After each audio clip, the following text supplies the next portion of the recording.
Hi and welcome to a recorded training session with Drink Drug Hub. This is North Yorkshire's training and learning platform.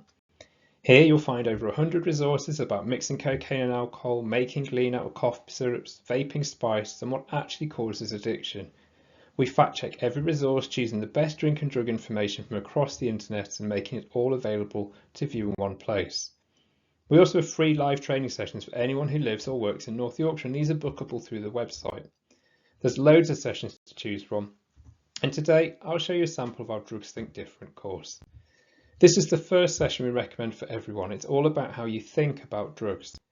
And that's important because how you think about drugs determines whether you take drugs yourself and how you feel about those who do. But how you know what you're meant to think?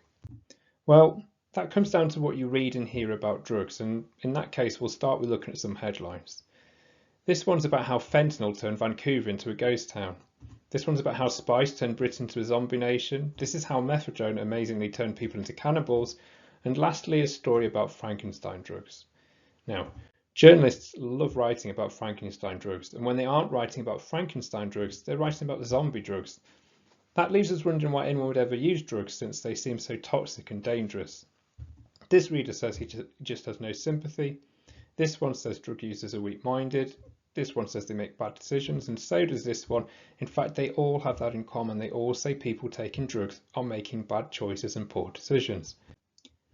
The problem is this: only 9% of the UK population take drugs and know what it's actually like to take drugs. Everyone else only thinks they know.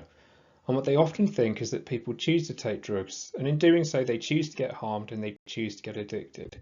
In other words, people could have a job, they could live in a house like this, they could have a family like this, but then they take drugs and then this is what happens. It's really black and white. You either take drugs or you don't, and if you do, then bad things happen. But the question is, why do we think like this, and is it even true? Well, to answer that first question, we think like this because it's what we've always been told. And this dates back all the way to 1936, when the American film Reefer Madness was released. It told a cautionary tale about cannabis. Here's Bill. He's an upstanding kind of guy. He was the sort of man who polished his shoes, made his bed, and always folded his pajamas. But then in Reefer Madness he tries cannabis. And suddenly there's debauchery, there's murder, there's violence, there's suicide. Now this film was released at the same time that this man was running the Federal Bureau of Narcotics. He's really important about understanding drug history. This is Harry J. Anslinger, and he hated cannabis. He campaigned to get it banned, and he argued for harsh sentences for anyone who used it. He called cannabis the most violence-causing drug in the history of mankind. Now, we can check that claim today against research. Here's a list of the most harmful UK drugs as researched by a team of 30 drug experts led by Professor David Nutt. Cannabis ranks here. It's the 8th most harmful. The least most harmful is magic mushrooms, and the most, well, that's alcohol. But that doesn't mean a dose of alcohol is more harmful than crack or heroin. We just drink so much as a country, and it harms so many people that it scores really highly. You could argue that alcohol is the most violence-causing drug in the history of mankind, but not cannabis. Now, let's take a look at crack cocaine, which is a smokable form of cocaine. The story of crack starts here in New York. It actually started here in the 1970s. And by 1985, you could buy a gram of cocaine here for between $75 and $100. At the same time, you could buy a rock of crack for as little as $2. And again, this is the same drug. Now, in reality, gram for gram, the cost was pretty similar between cocaine and crack.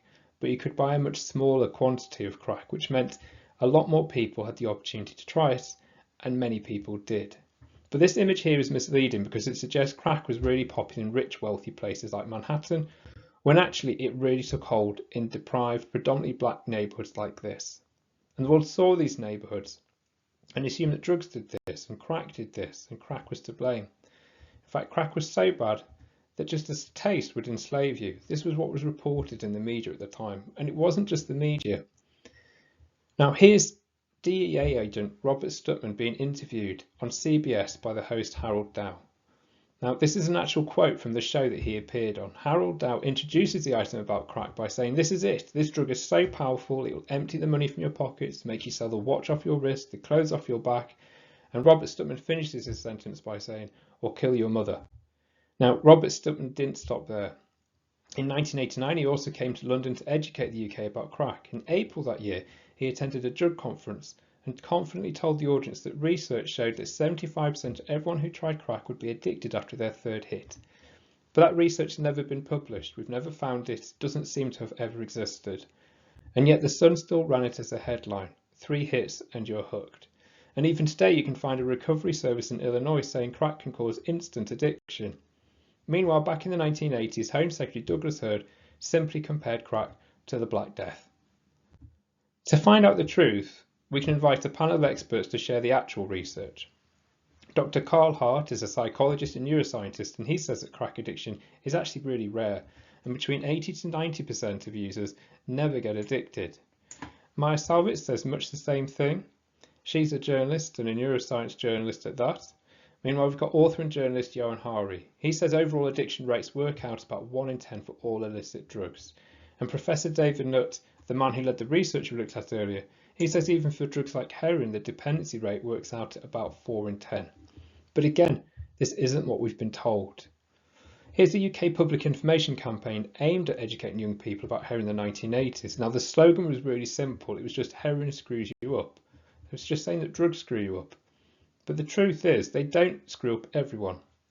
In fact, they don't screw up most people who try them, not in the way we've been told. What's more, we can predict some things about who, out of everyone who uses drugs, is likely to get screwed up by them. We know, for instance, they're more likely to live in areas like this and like this. The question is, why are drugs more addictive in one place rather than another? To the layperson, the answer is obvious. People in poor, deprived areas just take a load more drugs. But lots of people in wealthy households also take plenty of drugs as well. In fact, we know Class A drug use in the UK is more common in rich households rather than poor households. It's just that these people are less likely to get addicted. Now, to understand this, we need to take a closer look at these people. We need to ask what they have in common. Now, this reader says they're all animals, but that's not right. Your risk of addiction is actually linked to your personality, your genetics, your upbringing, your past trauma and your present circumstances. So if you have a highly anxious personality and close family members who struggle with addiction and you live in a place like this, then drugs are probably a bad idea. But you can't just say drugs are bad, because the evidence suggests this isn't true of everyone or even the majority of people who take drugs. But you can't say they're great either, because so many people are harmed and even lose their lives from drugs. So what can you say about drugs?